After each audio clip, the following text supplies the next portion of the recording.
Hello, my name is Adrian Bateman. I'm a consultant histopathologist in Southampton in the UK, and gastrointestinal pathology is one of my main subspecialist interests. And today I'm going to talk to you about reporting inflammatory bowel disease or potentially inflammatory bowel disease biopsies. So the plan is going to be to talk about my role and your role as a pathologist in this area, the importance of the clinical history, the steps we take in assessing these biopsies, how certain we can be about a diagnosis, a bit about the inflammation that's present, the types of inflammation, and assessing chronicity of disease, talking about dysplasia, which is quite a difficult area, a little bit about mimics of inflammatory bowel disease, mentioning focal active colitis, composing a report, and a summary.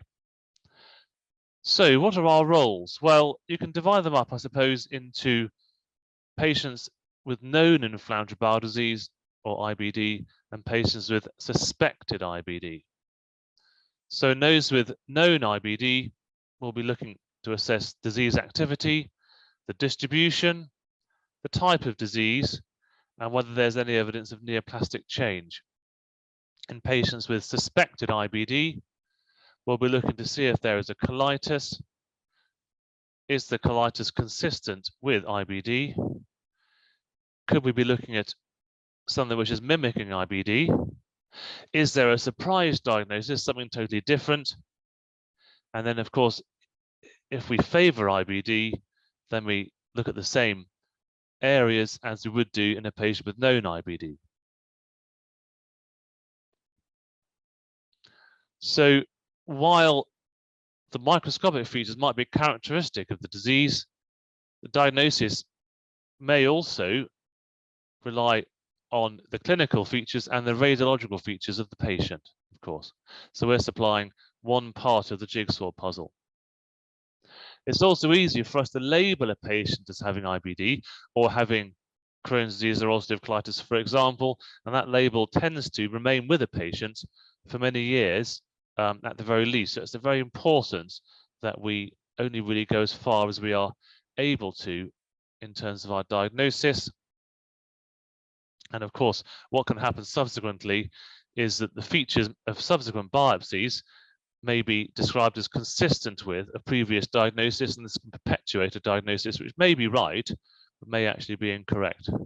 So we have to think very carefully before applying the label.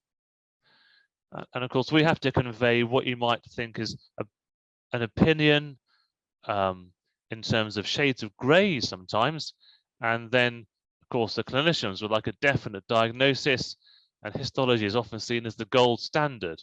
So we're trying to convey our opinion based on maybe the balance of probability and trying to help the clinician understand the levels of certainty or uncertainty within that. Which is what I've said there. It's very important for the clinicians to understand how sure we are about the diagnosis.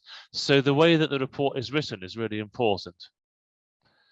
So of course, if we can offer a confident or definite diagnosis, we should do that, but we should avoid labeling a patient with IBD or with a type of IBD unless we are sure.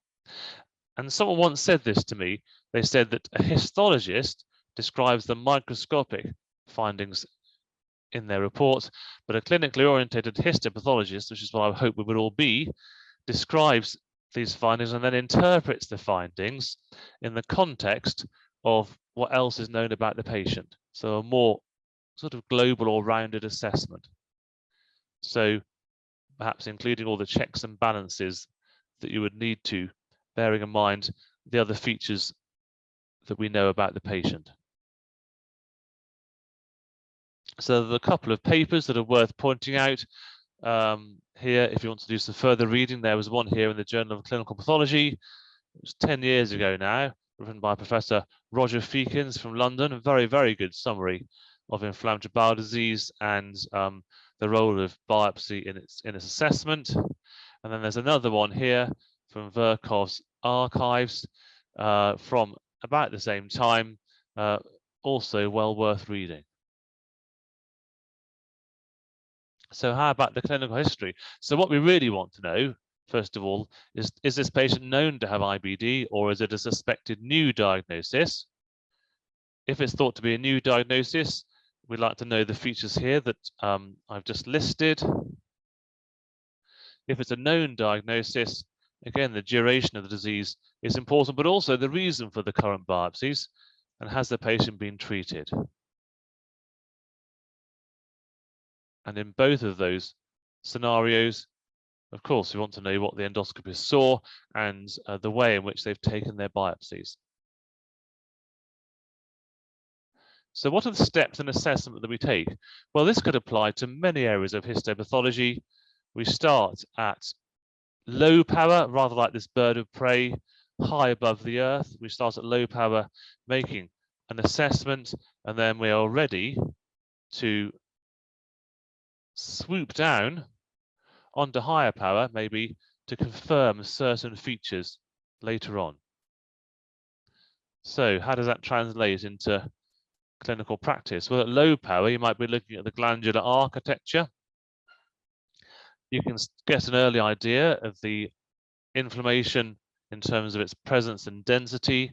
You can probably see areas of obvious ulceration, and you can compare biopsies as well to see whether the inflammation is similar or different between biopsies. And you might also get an early idea of other features that might be present that may not in fact be inflammatory bowel disease related, such as a thickened subepithelial collagen plate that you might see in collagenous colitis, for example.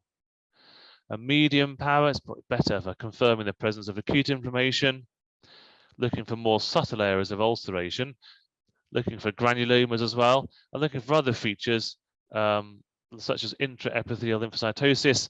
Again, that might take you towards the alternative diagnosis of lymphocytic colitis. And then high power, looking for other things, maybe Paneth cells, maybe organisms in a different setting. So a lot of the work's done at lower medium power, really. What's this term? IBD unclassified. Well, it's really a holding diagnosis.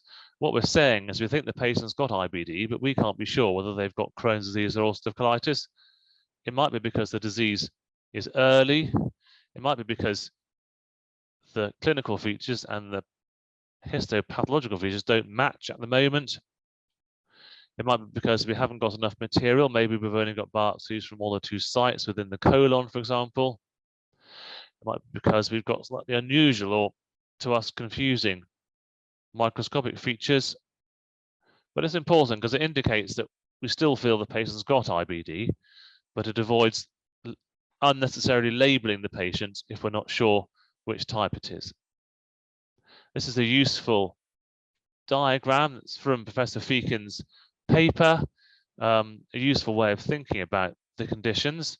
Starting at the top, is the mucosa inflamed? If it is, do we think that IBD is very likely? Is it a bit less certain, but we still favour IBD? Or are there no features of IBD? And once we've decided that IBD is likely or definite, you can then move to the bottom row where you might be able to make a definite diagnosis of ulcerative colitis or Crohn's disease, or you might be somewhere in the middle if you're not sure, including IBD unclassified here. So disease distribution. I'm sure most people will be aware of this, but just to point out, Crohn's disease, of course, we haven't got a diagram of the entire patient here, but this is a condition that can involve, of course, the mouth to the anus, classically occurs in the terminal ileum, but can occur anywhere, and is classically patchy in the way that I've indicated there, although it doesn't have to be patchy within the colon, for example, whereas ulcerative colitis tends to involve the rectum and a variable quantity of colon proximal to that. And of course, it is possible to get the unusual but well described feature in ulcerative colitis of a cecal or appendiceal patch lesion, which is inflammation in this area, in the ileo, well, not the ileum, in the cecum and the appendix area, and then an area of normal, and then distal inflammation. That is a recognized pattern for ulcerative colitis. So how do we assess the inflammation? Well, think about chronic inflammation. Just remember the normal variation in the lamina propria chronic inflammatory population, such that there is a gradient in the mid and left colon, whereas there's no gradient and there are relatively greater numbers of chronic inflammatory cells in the lamina propria in the right colon. Lymphoid aggregates are often physiological in nature. If you seem to have prominence of chronic inflammatory cell numbers and you have plasma cells at the level of the muscularis mucosae, that will tend to favor inflammatory bowel disease. An active IBD tends to be associated with prominent chronic inflammation. Acute inflammation is generally taken as a marker of activity. Okay, neutrophilic infiltrates, cryptitis, crypt abscess formation. It's important to say that sometimes clinicians see what they think are ulcers in the terminal ileum. They may, in fact, be prominent lymphoid aggregates. So it's important to try and explain what the clinicians have seen in terms of what we can see on biopsy. So here's the normal gradient in lamina propria chronic inflammatory cell numbers. Okay, not seen in the right colon, as I've said, but you normally, otherwise, you get twice as many of these cells in the superficial half as the deep half of the lamina propria. Here, we have an increase in lamina propria chronic inflammation, and the arrow is pointing out plasma cells at the level of the muscularis mucosa, which is a feature that does favor a diagnosis of inflammatory bowel disease. Here in greater detail, you can see those plasma cells right next to the muscularis mucosa. Here's someone that's got some distorted glands. Look, a moderate diffuse increase in lamina propria chronic inflammation, probably a crypt abscess over here on the right, and then lymphoid aggregates. Now, as I've said, these may be physiological. They can also be pathological. How about granulomas? Quite a lot of people find these quite hard to see. I think they can be particularly hard to see at high power, although you might think that high power is the best way to look for them. I always feel they're best seen at medium power. Bear in mind, even though they're characteristic of Crohn's disease, they're normally only seen in about half of all cases of Crohn's disease. And in ulcerative colitis, if you have crypt abscesses that rupture, then you can have a granulomatous reaction in response to that, the so-called cryptolytic granuloma. In this setting, doing levels may be very helpful because you might be able to identify a damaged crypt associated with a mucosal granuloma. If a granuloma is occurring more deeply within the bowel wall, such as a submucosa, this definitely favors Crohn's disease. And of course, there are other conditions such as those I've listed there in which granulomas may also be seen. So they're not specific, they're just characteristic of Crohn's disease in the appropriate setting. So here we are. I've said levels may be helpful. You can see here a nice granuloma in the lamina propria, often best seen at medium power in the first instance. And you can see here a crypt abscess, here neutrophils in the crypt, and then a damaged crypt at this end with a granulomatous reaction. So that's a cryptolytic granuloma in someone that's got ulcerative colitis. What are indicators of chronicity? Well, these take several weeks to develop: glandular distortion, glandular branching, glandular loss. Paneth cell metaplasia. I mentioned Paneth cells as a feature that you might look for on high power microscopic examination. They're normally seen in the cecum proximal colon, but if they're seen more distally, then they are a sign of chronic inflammatory mucosal damage. The muscularis mucosae can be damaged and then can regenerate and can actually split. And what can happen is that in a small biopsy, you might see two layers of muscle and think that one layer is the muscularis propria. And then that might make you think, if there's inflammation associated with it, that actually the inflammation is going more deeply than it actually is, because what you have is a split muscularis mucosae. As I've mentioned, chronic inflammation deep within the lamina propria tends to be a feature of inflammatory bowel disease, and you often get that before you get the architectural changes such as glandular distortion. What you can also see in the terminal ileum as an indicator of chronicity are pyloric type, non-specialized gastric type mucus glands budding from the bottom of the intestinal crypts, so-called ulcer-associated cell lineage. These are characteristic of Crohn's disease, but definitely not specific for that condition.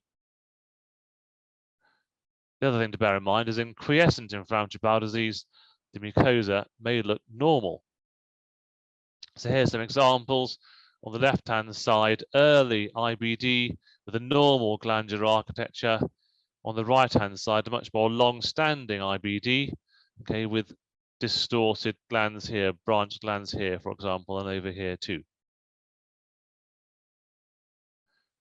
You can also sometimes, even though in ulcerative colitis we talk about the disease being confluent, you can sometimes see patchy inflammation in long-standing ulcerative colitis, just with the waxing and waning of the disease and with partial treatment. So in someone that's known to have ulcerative colitis, if the disease looks patchy when they've been partly treated or they've had the disease for some time, you shouldn't necessarily change your diagnosis to Crohn's disease. On the right-hand side, you can see some distorted crypts, which may be a sign of quiescent or inactive inflammatory bowel disease, although, as I've recently said, in fact, biopsies in patients with quiescent IBD can appear normal. Occasional branch crypts can be normal. People talk about 1 in 6 branch crypts in the rectum, or 1 branch crypt per times 20 high microscopic field. That's the objective magnification, so times 200 in total. Something like that in the rectum is probably normal. More than that, or distortion of the architecture proximal to the rectum, is more likely to be pathological in nature. This is also associated cell lineage. The darker glands here are the bases of the intestinal crypts. You can see Pannis cells in them in the small intestine. All of these non-specialized mucus glands here are ulcer-associated cell lineage in the context of Crohn's disease. As I've said, characteristic of Crohn's disease, but not specific for it. What about cytomegalovirus infection? We sometimes get asked to look for this.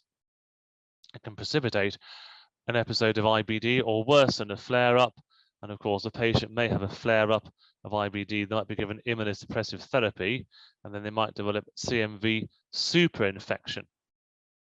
Okay, so sometimes you see the typical owl's eye inclusions, but it is said that in people who are immunosuppressed, the typical morphology of the inclusions may vary. So therefore, it's worth doing immunohistochemistry if inclusions are seen, or if there's some concern, maybe clinically, that the patient may have active CMV infection. So obviously, it's important to identify it in case the patients need specific treatment for CMV. So here's an example. On the left side, you've got some owl's eye inclusions. On the right side, immunohistochemistry showing those, but also showing a number of other inclusions here, cytomegalovirus inclusions that weren't really obvious on the 8D. Dysplasia. This is a difficult area in inflammatory bowel disease, only seen in a very small proportion of all the biopsies that we see for this condition. People use the term dysplasia-associated lesion or mass, or DALM. Nowadays, while lots of people still use the term DALM, in fact, it is slightly outdated terminology, and the clinicians will often now talk about visible versus invisible dysplasia. What that means is an area of dysplasia which at endoscopy was a visible lesion. Maybe that's using advanced endoscopy, narrowband imaging, or dye spraying. And they tend to be less concerned about that because it might be amenable to local resection, compared to invisible dysplasia, which is dysplasia within the colon in biopsies in the setting where they saw no focal lesions. They get much more worried about that.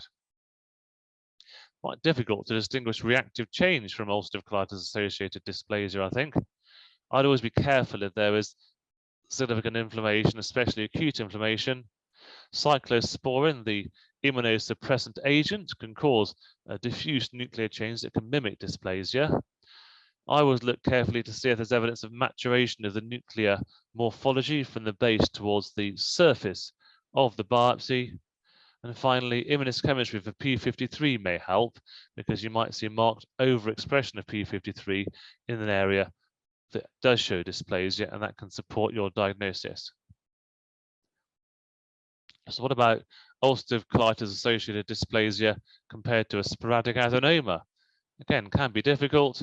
First of all, was the lesion taken from a zone where there has been active inflammatory bowel disease before? Clearly, if it has been, then that's going to raise your index of suspicion that this is actually associated with the colitis. Is there a mixture, a rather haphazard mixture of dysplastic crypts and non-dysplastic crypts? That is a characteristic feature of colitis-associated dysplasia. Now, it is said that biopsies from the surrounding area of the colon might be helpful to look for dysplasia, so-called field change, although not everyone believes that that is a particularly useful process. And the importance of an area showing dysplasia that's visible at endoscopy is, of course, that it may be amenable to endoscopic resection. And when I started out in pathology just over 30 years ago, if we diagnosed dysplasia in a patient with colitis, we would end up with their colon in a large bucket like this a little while later because it was an indication for colectomy. But now, of course, in many places, you can perform endoscopic resection, just like we have here. This is for a polyp, but it could just as easily be for an area of colitis-associated dysplasia. So patients can have this sort of treatment and therefore retain their colons in many instances now. There's a picture here on the left, an H&E showing a bunch of crypts here with nuclear enlargement, hyperchromasia, and some stratification. And on the right, P53 immunohistochemistry showing, particularly towards the right there, quite marked nuclear P53 overexpression, supporting a diagnosis of dysplasia. Okay, so just going back to this question about are biopsies from the surrounding area helpful to look for field change in this setting? Here is a study from 2018 looking at this phenomenon, and I'm just going to summarize it for you. They looked at a series of other studies and they found polyp adjacent dysplasia look at only a very small percentage of patients in which these additional biopsies were performed, and they actually found high-grade dysplasia or cancer during follow-up in none of these patients. So in fact, while people say that dysplasia within the adjacent mucosa in this setting might be present and can help to substantiate a diagnosis of colitis-associated dysplasia, in fact, it's probably only rarely seen. However, it is important that if you do see high-grade dysplasia within this clinical setting, then this still must confer a significant risk of development of colorectal cancer. So targeted biopsies, are these better? Well, I've mentioned advanced endoscopy, I've mentioned these techniques here. It is felt that biopsies following advanced endoscopy, rather than purely random biopsies, are much more likely to pick up areas of colitis-associated dysplasia. So this is really the direction of travel where these sorts of endoscopy are available. Here, for example, on the left, you can just about see a lesion on conventional endoscopy. On chromoendoscopy, here with dye spraying, the lesion becomes very much more evident. Now, one could talk for a whole lecture on mimics of IBD, but I'm not going to do that. But it's just to point out, of course, whenever you're assessing a set of biopsies for a patient who may have IBD, you need to consider, have they got a mimic of IBD? So what mimics look a bit like IBD? Well, infectious colitis, of course, that's important, isn't it, to exclude, and the patient will have stool culture or stool PCR probably to exclude those conditions. Diverticular disease, very common, particularly in the sigmoid colon. The mucosa can look just like IBD. A drug-induced colitis as well, it's important to consider. Diversion colitis, so a patient with maybe a subtotal colectomy and ileostomy with a rectal stump where the fecal stream has been diverted, that can closely mimic IBD. So the history is really important. We don't always receive the best history straight away on our request form, but hopefully we have access to either the previous pathology records and or patient records that may be electronic in many instances to help us find this important history. Other patterns might there be that might mimic clinically, certainly IBD, but without being IBD. Microscopic colitis, so that's lymphocytic and collagenous colitis. I've alluded to that earlier. Pseudomembranous colitis. Okay, there was probably going to be a history of broad spectrum antibiotic use, or a patient being on a ward in a hospital where there's a little outbreak of pseudomembranous colitis. Ischemic colitis can mimic Crohn's disease, okay, but in a different clinical setting. Neutropenic colitis, transmural edema, ingress of bacteria into the bowel wall, but again, you'd hope you'd have a history there of chemotherapy, for example. Graft versus host disease, again, this looks rather different. Normally, it can mimic IBD, but typically is characterized by apoptoses and crypt dropout and crypt withering, etc. A drug-induced colitis, again, there's a spectrum here of changes that can occur, some of which can closely mimic IBD pathologically, that's why it was on the last slide, but some of which can look like other things, like, for example, mycophenolate that can be used after renal transplantation can mimic graft versus host disease. Just one or two examples. Here's collagenous colitis here with thickening of the subepithelial collagen plate here, and a mild to moderate diffuse increase in laminar propria chronic inflammation, typically described as showing a normal endoscopic features, although in fact you can get this mucosal splitting going on in collagenous colitis. So biopsies are commonly normal, but not always. What's focal active colitis? Well, this is acute inflammation in a focal distribution without an accompanying increase in chronic inflammation and with a normal architecture. This just might be a term you'll hear people use or you might read about. What can cause it? Well, early IBD, infection, drugs, in particular non-steroidal anti-inflammatory drugs, and maybe even bowel preparation as well. So focal active colitis isn't really a diagnosis, but it's a description of a histological appearance, and the importance is to be aware of this term and what it might mean. Here is an example: neutrophils infiltrating a crypt. But how about composing a report? How might you do this? Well, I always describe the changes. First of all, what have we got? What have we been sent? What is the architecture of the mucosa? Is there evidence of chronicity?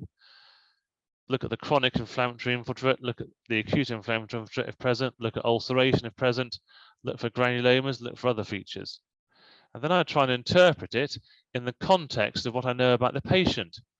If I think it is IBD, I'll subclassify if I can. I'll look at the disease extent, if you can do that, if you've been given a colonic mapping biopsy series, for example.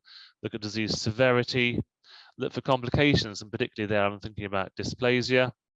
Always try to convey a level of certainty and try and answer the question that you think the clinicians are actually asking you. And then a bottom line, a diagnosis, a summary line. Not everyone includes this, but I would just include a brief summary and not rewrite the entire microscopic section of your report personally.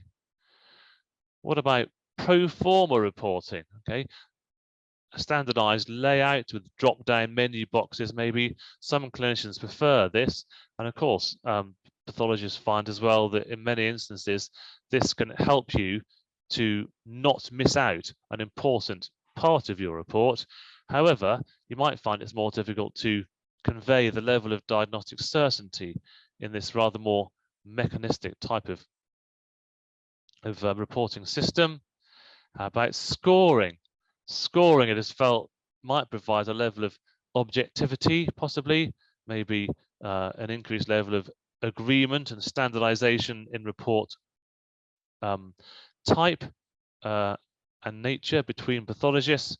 But of course, you've got to be careful. For example, if you're using a scoring system that is designed for ulcerative colitis, you can really only use that if you're sure that the patient does have ulcerative colitis. Otherwise, you might, by using a scoring system when you're not sure, you might actually inadvertently suggest an artificially high level of diagnostic certainty. Just an example of a scoring system, the Nancy index, okay, introduced a few years ago now. after a meeting in France. And this is an example of it here. There's a simple system. There's 4 grades, 0, 1, 2, 3, and 4, as you can see here. 0 is essentially normal. Grade 4 is ulceration, severe disease, and grade 1 is rather mild disease. Grades 2 and 3 are mild to moderate and moderate. The difficulty, of course, here is that we know that this is still really a subjective assessment, even though we're using a number. That some clinicians like the idea of using a system, and you might be asked to use something like this. So what's my summary? Well, the first thing is understand the clinical context in which you're working. This is important for all of histopathology, really. Try and determine what's being asked by the clinician. What is the question that they want you to try and answer? Understand the protocol that they've used for taking the biopsies. Low to medium power examination is very useful in IBD. You can get a lot of information even before you go to high power. Levels are often helpful, especially for looking for granulomas and seeing if granulomas are cryptolytic in nature, for example. Be aware of the caveats for rules in ulcerative colitis versus Crohn's disease. Okay, just an example of that might be, while we typically say that ulcerative colitis is diffuse in nature and confluent in nature, people with partly treated or chronic disease may show patchy disease, for example. So the report needs to be well structured. You need to include your level of certainty, and it needs to be something which will help the clinicians to manage their patient. That's really important. And the use of proformas, as I said, can be considered. Maybe a proforma with the ability for a free text component could be the way to go. Scoring systems, again, sometimes they can actually result in a slightly artificially high level of certainty. They can make a report sound less subjective than it actually is in terms of the level of severity, but nevertheless, they can be useful for clinicians on occasion. Thank you very much for listening. I hope you've enjoyed the lecture and that you find it useful.